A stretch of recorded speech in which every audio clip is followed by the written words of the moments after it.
Today on Public Eye News, Michigan Lottery's Mega Millions is getting a refresh. But first, we'll have everything you need to know about a brand new festival coming to Hancock this summer. Coming up, Reed Hall will have your weather forecast, including details about the current winter storm watch. Later, Reed will have your first look at Tigers opening day. I'm Dylan Dubé. And I'm Liam Euland-Joy. This is Public Eye News.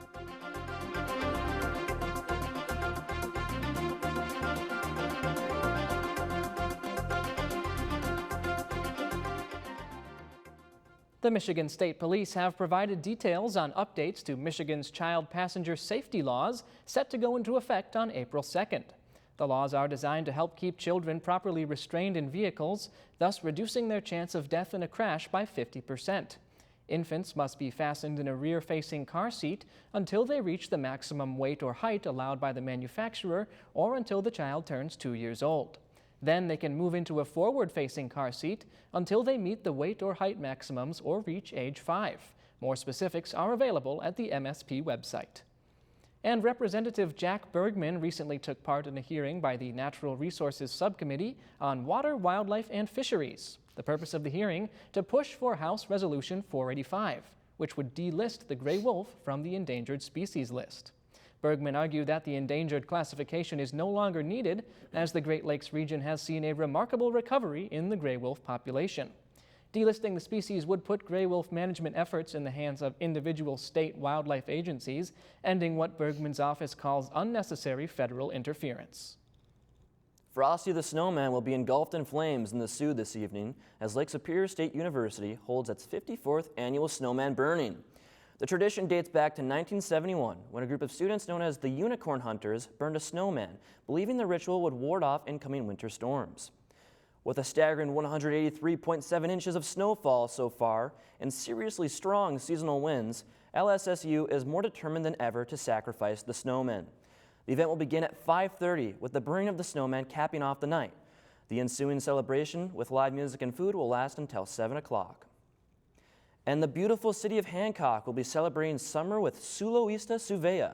Celebrating the sweetness of summer, Hancock will be hosting an event filled with blazing bonfires, festive Finnish tunes, steamy saunas to soothe your soul, and mesmerizing moments along the pristine Portage Canal.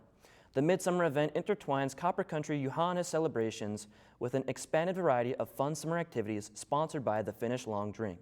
The event will begin June 20th and will last 3 days until it concludes on the 22nd. And the NMU Gender Fair will be taking place tomorrow. The fair is an annual student-driven event that fosters inclusion and diversity throughout not only the campus, but the community of Marquette. The 8th annual fair will begin tomorrow at 10 a.m. in the Northern Center ballrooms and last until 3 p.m.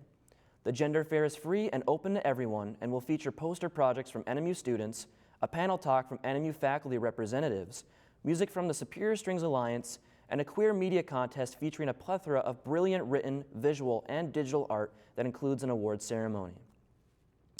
And President Trump has announced new 25% auto tariffs beginning on all imported passenger vehicles built outside the U.S. The import fees also include auto parts, which American automakers rely on. Michael George has the latest from New York. Take a look. It's about making America great again, making it strong and prosperous again. President Trump signed an executive order for 25% tariffs on auto imports, taking effect on April 2nd. The president is determined to rebuild our manufacturing base. We want more jobs, more products made right here in the United States. The fees would apply to passenger vehicles like SUVs, minivans, and light trucks built outside the U.S., as well as key auto parts, including engines, transmissions, and electrical components. President Trump says the move is meant to encourage more car manufacturing in states. For context, nearly half of the cars sold in the U.S. last year were built elsewhere, like in Mexico, which is the largest source of vehicle imports, followed by South Korea, Japan, Canada, and Germany. Automotive analysts say the 25% tariff could raise car prices by thousands in the U.S. for vehicles using car parts just in Mexico and Canada alone. That price could skyrocket to $6,000 for cars entirely built outside the U.S. The average cost of a new car now is already about $50,000. Jessica Caldwell is an analyst with Edmunds. And I think anybody that is having to repair their vehicle or just service their vehicle are going to experience higher costs as well. And probably insurance. You think you get into one accident, that's a lot of parts. Those are all going to be affected by the tariff. We've spoken to executives in the U.S. auto industry. While many support the idea of Made in America, increasing manufacturing capabilities in the U.S. will take time and billions of investment, part of which may get passed on to the consumer as well. Michael George, CBS News, New York. Now don't touch that dial. Reed will be right back with your weather report after this short break. Stay tuned. 1, 2, 3. A change is happening. Let the groove take over. Which is perfect. The age of discovery is now. When you hear it, you know what it is.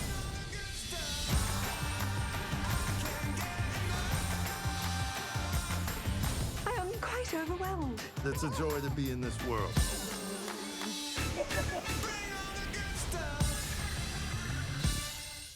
Welcome back. I'm Reed Hall here with your Public Eye weather update.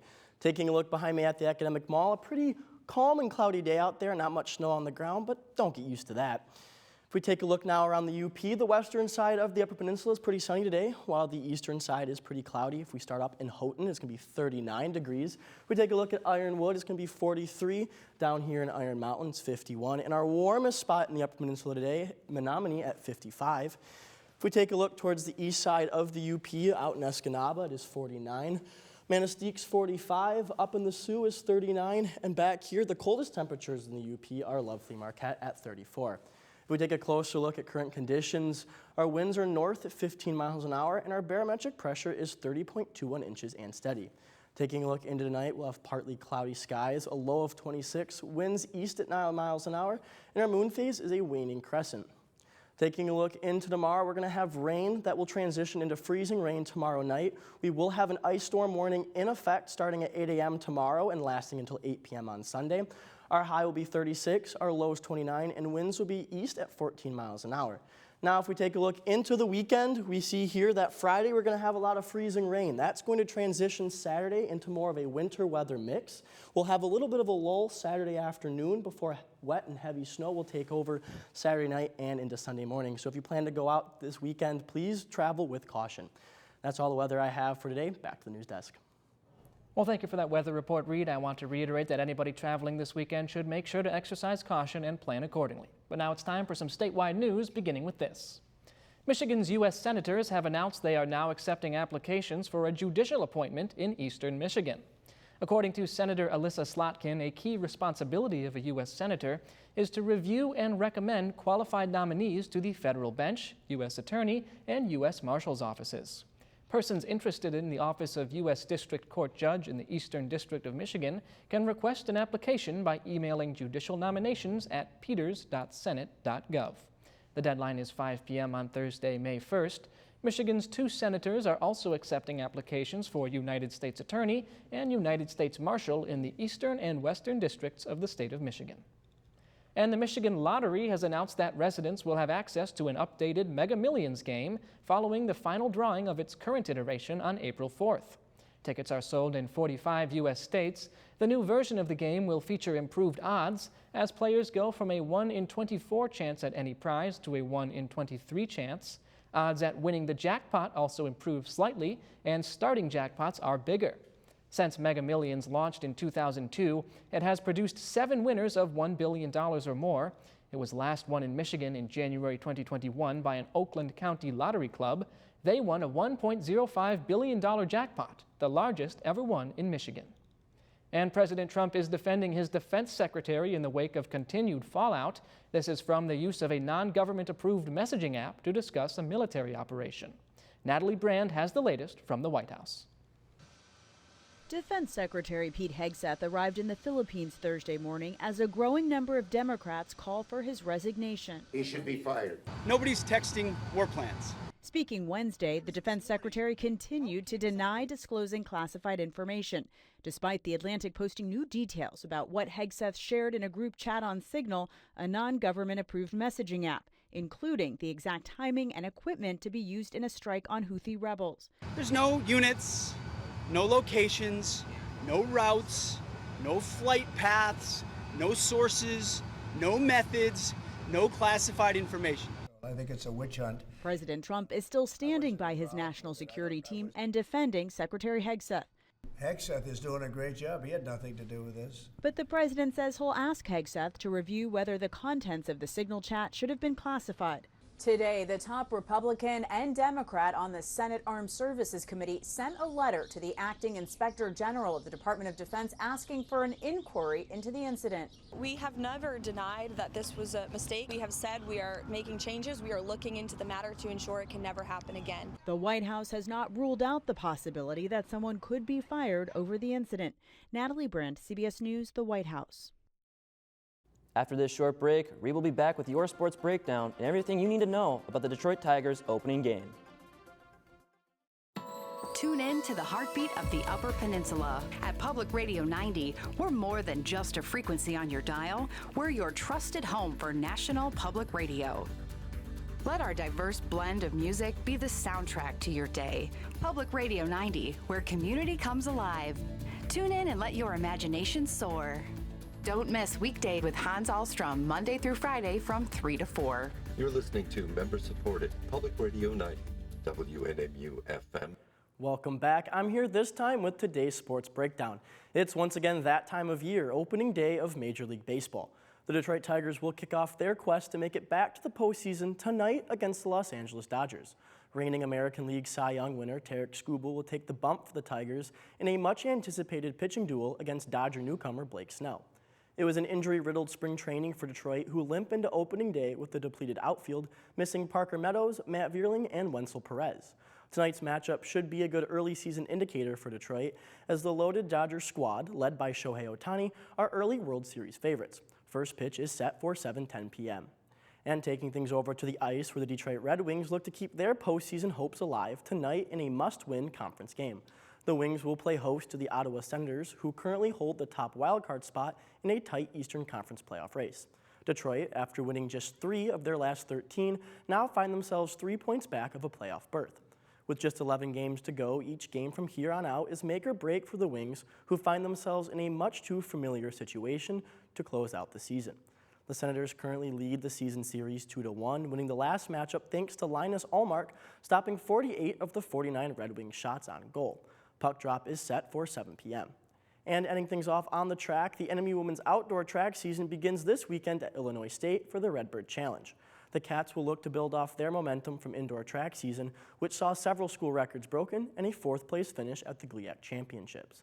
Last outdoor season for the Wildcats saw a similar 4th-place outcome and 5 podium finishes, highlighted by Crystal Walker's berth to the NCAA Championships in the 100-meter hurdle. Events for this weekend will kick off Friday at 3 p.m. and Saturday at 10 a.m. in balmy 70-degree weather that just might make a few of us jealous up here in the Upper Peninsula. For updates on results of the event, follow NMU Track and Field on social media. That's all the sports I have. Back to the news desk. Thank you for that sports report, Reed. Liam, would you say you follow the Red Wings that much? I do, actually, and I'm very excited to see how they do against this game against the Senators. Sounds like it's going to be pretty high stakes, but I believe they can pull it out. Now, Dylan, I hear you have one more story for us today. I do. Taking a look at the Ordock Brewing Company, they will be in downtown Marquette hosting a 4-way concert tonight. 4 bands in one night. Tickets are $10 and participants must be 18 years or older to get involved. The doors will be open at 7 p.m. and the music kicks off at 8 p.m. Sounds like a lot of fun. I just keep hearing about so many music events in Marquette lately. Such a great thing to have in town. I love our community. Just so many events following music and food, and it's just a great place to be. Absolutely. I mean, we have a great culture here in town with all the music events going on, and I wish I could make it. Unfortunately, I'll be busy tonight. But that's all the time we have left today at Public Eye News. I'm Liam Eulen-Joy. And I'm Dylan Dubé. And we'll see you next time.